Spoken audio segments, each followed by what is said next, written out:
Esse é mais um episódio aqui do Café com Teologia, que você que nos acompanha sabe que o intuito do nosso canal não é fazer apologética. A gente não tem o interesse de fazer a defesa de qualquer corrente doutrinária que seja, mas de apresentar academicamente as temáticas mais importantes para a teologia, independente de quais tradições elas venham a fazer parte, desde que sejam sérias, claro, né?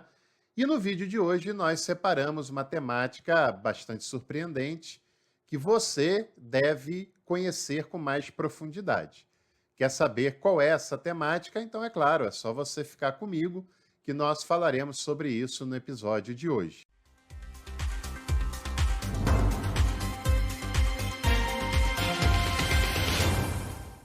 Aproveito também para convidar você, caso você queira aprofundar os seus conhecimentos em Novo Testamento, de maneira teológica, e também pagando um valor bem acessível, é só você clicar no botão Seja Membro e escolher o plano Café Master.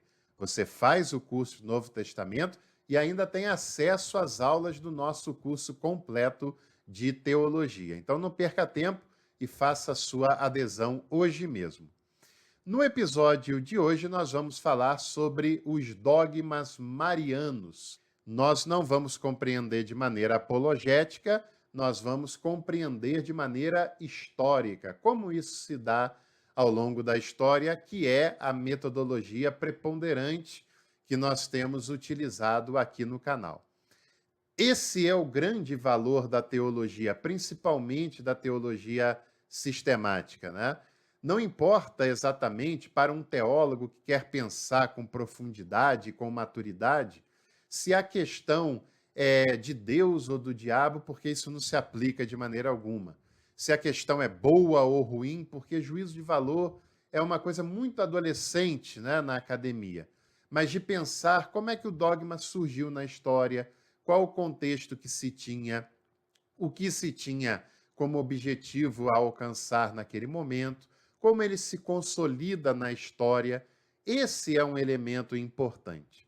E por falar em dogma, talvez para uma tradição protestante, o dogma é entendido de uma maneira meio preconceituosa, mas é por pura ignorância, né? O dogma, na verdade, são elementos que ao longo do tempo vão se consolidando como verdades da fé, pelo menos, é claro, para aquela tradição.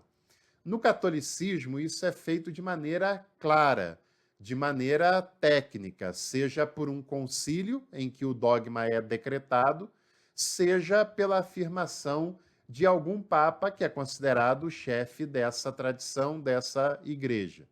Mas nas igrejas de tradição protestante, a questão do dogma ela também acontece, ainda que não tenha um decreto formal, conciliar ou pontifício, né? Mas também tem o dogma que se consolida na história, e isso acontece em todas as tradições religiosas. E é até natural que assim o seja, né? Só tem que haver um jogo limpo de afirmar que assim o é, porque é de fato dessa maneira. Outra coisa que a gente precisa abordar é que a questão da Mariologia é uma questão importante para a teologia sistemática católica. Quando se estuda a teologia católica, na sistemática tem um capítulo para estudar a questão envolvendo Maria. Na questão protestante, isso não existe dessa maneira e é compreensível também, mas nas questões ortodoxas, por exemplo, também se estuda a Mariologia, tá certo?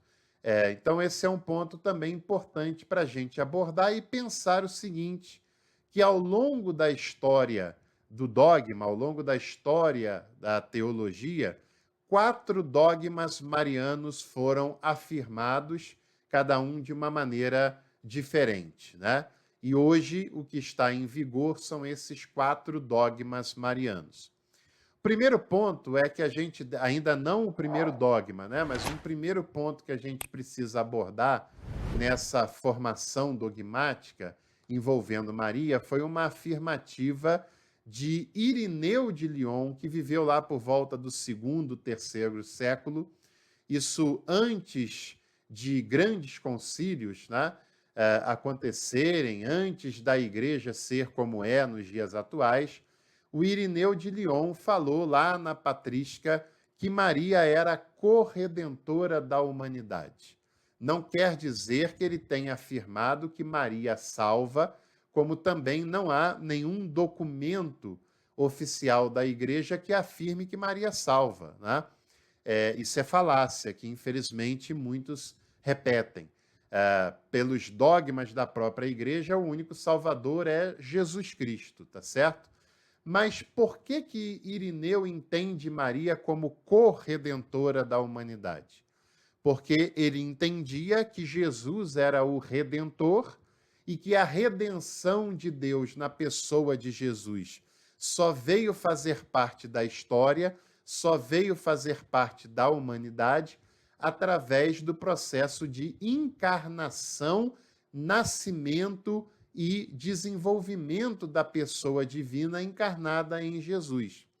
E qual é o elemento que Deus usa, se utiliza, para que o seu Verbo encarnado venha fazer parte da história?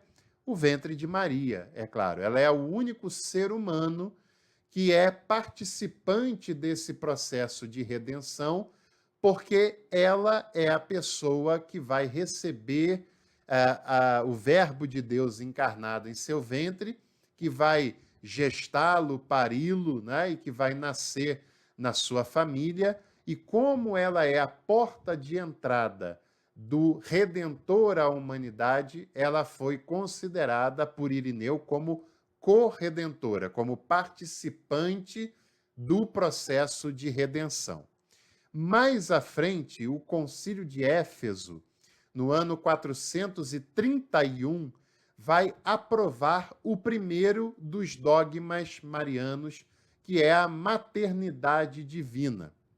Naquele cenário, e eu já fiz um vídeo aqui no canal para você acompanhar na íntegra, havia uma heresia conhecida como nestorianismo, que dizia que Maria era mãe apenas do Jesus histórico, que ela era Christotocos, né? Ou seja, a mãe apenas do Cristo, apenas da pessoa que nasce do seu ventre, mas que ela não seria mãe do ser divinizado que a igreja passa a entender que é o Jesus, o Cristo, tá certo?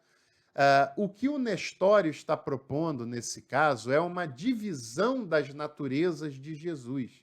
O ponto principal não é nem a questão mariana, mas é a questão cristológica, porque o Nestório propõe uma separação de duas naturezas de Jesus, a natureza humana e a divina, e que, segundo a sua leitura, essas naturezas elas seriam independentes uma da outra. A igreja percebe que esse é um ponto bastante perigoso, que as naturezas de Jesus não se separam, porque nós não estamos falando de dois seres, mas de um único ser, que é a encarnação de Deus na pessoa de Jesus, e isso, para a fé cristã, é inseparável. E logo, se Jesus é considerado pela igreja um ser divino, e Maria deu à luz a esse ser que é divino, que é a encarnação da pessoa divina, logo Maria é Theotokos, logo ela é a mãe de Deus. É óbvio que não é do Deus eterno, né? Mas ela é a mãe do ser que encarnou e a partir do seu ventre veio fazer parte da história humana, e ele foi pela igreja considerado o Deus encarnado, o Deus que se fez carne e pelo ventre de Maria nasceu, viveu entre nós e redimiu a humanidade. E é isso o que a teologia cristã sempre pregou e sempre acreditou. E não tem muito mistério sobre essa realidade, né? Se você acredita que Jesus é Deus e Jesus nasceu de Maria, Logo, Maria é a mãe de Deus, do Deus encarnado, nascido do seu ventre.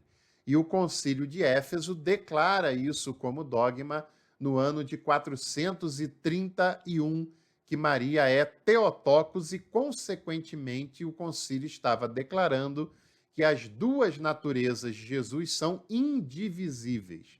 Esse é o ponto central. Alguns anos mais à frente, no segundo concílio de Constantinopla, no ano de 553, se abriu o caminho para o dogma da virgindade perpétua de Maria, que foi aprofundado no Sínodo de Latrão, no ano de 649. Também são declarações muito antigas, né? E essa declaração dá conta de que Maria foi virgem quando concebeu por obra do Espírito Santo e que mesmo depois de ter parido a pessoa de Jesus, ela continuou perpetuamente virgem. É claro que essa leitura ela é embebida da influência platônica no mundo ocidental, né? E embebida também da questão do dualismo, que sempre considerou a sexualidade como algo ligado ao corpo, à carne e, consequentemente, algo ruim, algo pejorativo que não deveria ser incentivado, né? E aí é claro que as questões relacionadas aos irmãos de Jesus passam a ser entendidos como se eles fossem primos ou algo dessa natureza, mas ali no período da Idade Medieval existe a afirmação da virgindade perpétua de Maria, que se deu não apenas na concepção, mas posteriormente também ela permanece dessa forma. Já no período contemporâneo, já no século XIX, 1854, o Papa Pio IX, que foi o Papa que por mais tempo governou, liderou a Igreja, decreta o dogma da Imaculada Conceição de Maria, que ela ainda era muito forte na teologia católica, a ideia do pecado original, né? E se entendia como uma contradição, porque se Maria também herda o pecado original, logo ela teria dado à luz a Jesus sendo uma pessoa pecadora, né?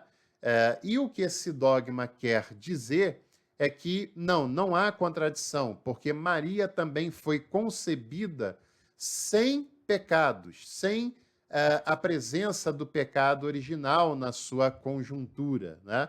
Ou seja, como Maria já faria parte de um plano divino ao conceber Jesus, né?